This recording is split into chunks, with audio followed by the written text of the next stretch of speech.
The Force is with you, young Skywalker. You are not a Jedi yet.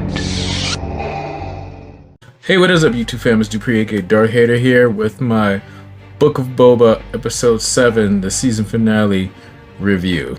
And freaking wow, what an episode. What an episode to like end on. I don't know what I was expecting, honestly. I was a little hesitant because the last few episodes obviously did not have Boba Fett in them at all. So I wasn't really expecting a lot, but the other side of me was like, nah, this is his show. Like, they have to, like, you know, have Boba go out with a bang for at least this season. Anyway, but before we get to it, don't forget to hit that like and subscribe because that greatly helps out my channel. And don't forget to check out my last video. Anyway, you guys have to excuse me. It is like 4 a.m. I just finished the live stream with everybody on the Sith Eternals channel. Watched it with them, and then I watched it again before I wanted to do this. And spoilers, just before you guys go ahead through this video, spoilers. If you haven't already seen the episode, go watch it and then come back here and watch this. Yeah, this started off like pretty crazy. For Boba, Mando, and Fennec going into the ruins of the Garsa Whip's cantina, which I was hoping she survived. She was a cool new character, man. I was really hoping she would survive. So they go in there and make the plan of what they're gonna do, which is, you know, I thought they would kind of have wanted to go in things at the palace, which Boba even says, but then all the enhancer like, no, like, we live here, so we can't have most Espa like messed up. And I was like, hey, like, either stay in the city or go to the palace. I thought the palace would have been a better idea, which a lot of people have said so themselves, but you know, whatever. It makes for a better episode, right? More destruction.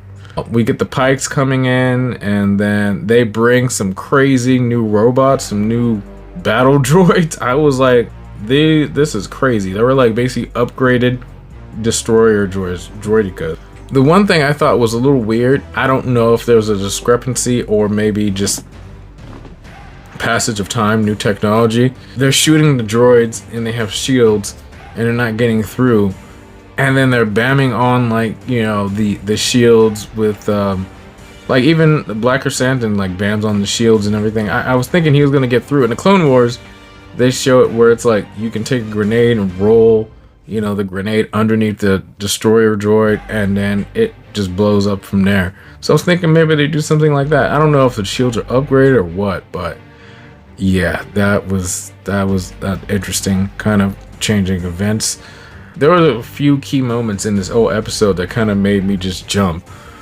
Grogu, R2, and Luke's Red 5 X-Wing. Holy sh**. When I saw that, I was like, no. Luke Skywalker is not coming to... Oh, okay, never mind. And I'm thinking, wait, did Grogu just steal R2 and Red 5? No. Obviously, Grogu made the choice to go back with Mando because he's wearing the blingy, you know, steel mesh shirt. And Luke is just like, all right, just take him, just take him. He doesn't want the lightsaber. So R2 just like drops him off on Tatooine at the landing port. And it was cool because nobody really said this, but the best kind of meeting we just got was R5 and R2-D2. And these two haven't seen each other since Star Wars Episode 4, so that was like a very cool little quick callback. And the meeting with Mando and Grogu was just amazing. And you see Grogu do like a Jedi flip into Mando's arms.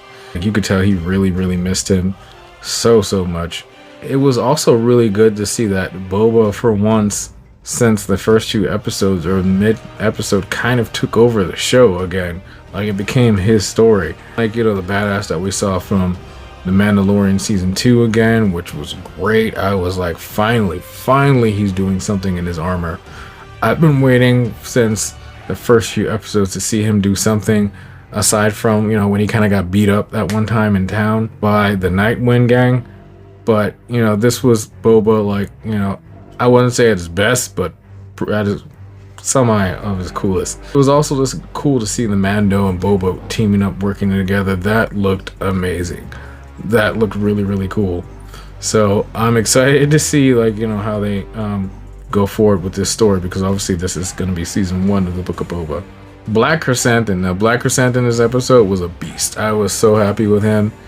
He basically got dogpiled by the Transdoshans. I mean, Boba was like, hey, you go wait in the Transdoshans area and see what's happening.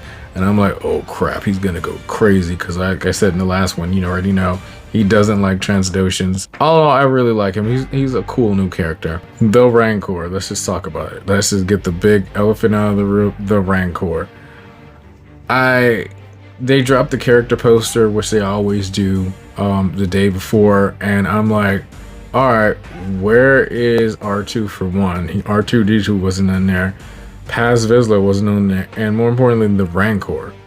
You have Danny Trejo, but not the Rancor. So I was a little like, okay, maybe they're saving him. Boba flies off after, like, you know, they kind of get beat down by the destroyer droids, and I'm like, oh, he's going for the big guns now.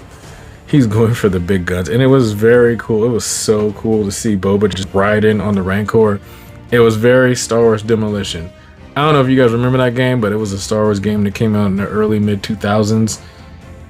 I forget what character it was. It wasn't Boba, but they're riding a Rancor, and I'm like, that is such a callback. That is such a callback. A Rancor walking through Tatooine or Mos Espa, you know, beating up like the Pikes, squashing them, even eating a few, tossing them everywhere. I was like, all right, they saved the best for last, which was really cool. Then after that, we get the duel with Cad Bane.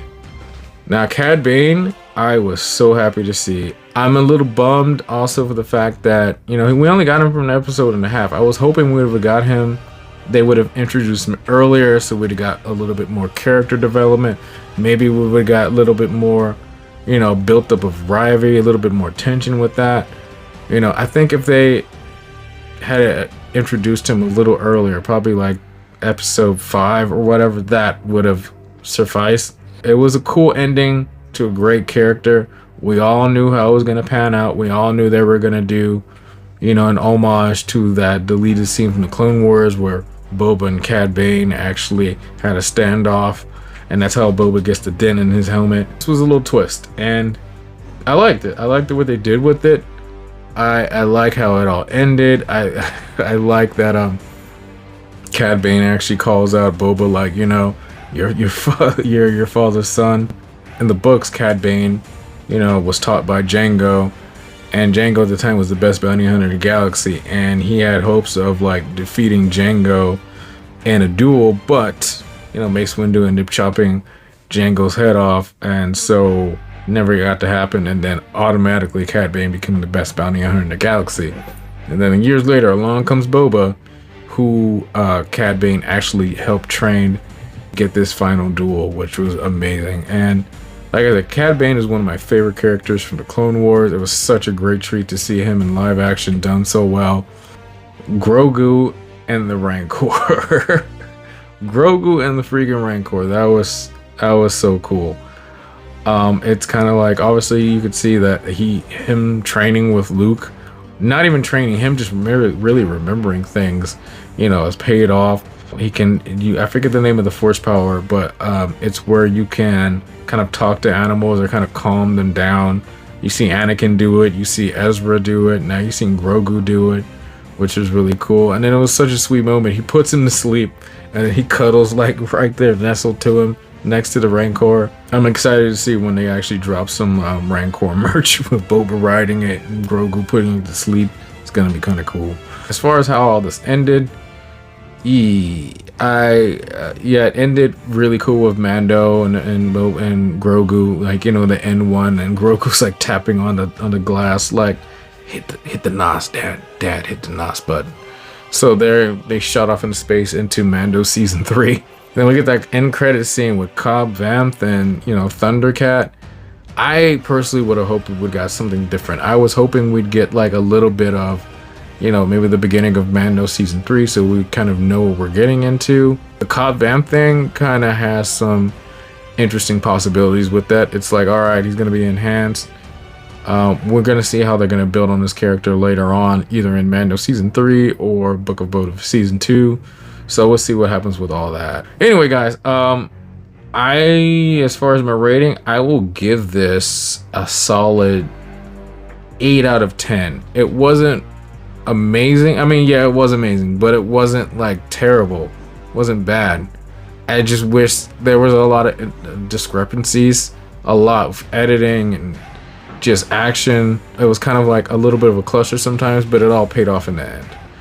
Anyway, let me know what you guys thought of this episode. Let me know what you got of the season in the comments down below.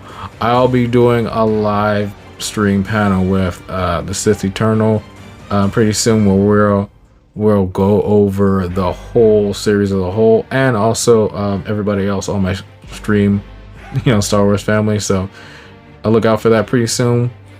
And as always, if you guys like this video, please hit that like button, and if you could be so kind as to hit that subscribe button, that'd be great. And also don't forget to hit that bell to get notifications for all my latest videos. That would be great. Anyway, guys, take care. See you in the next one. May the force be with you. Bye.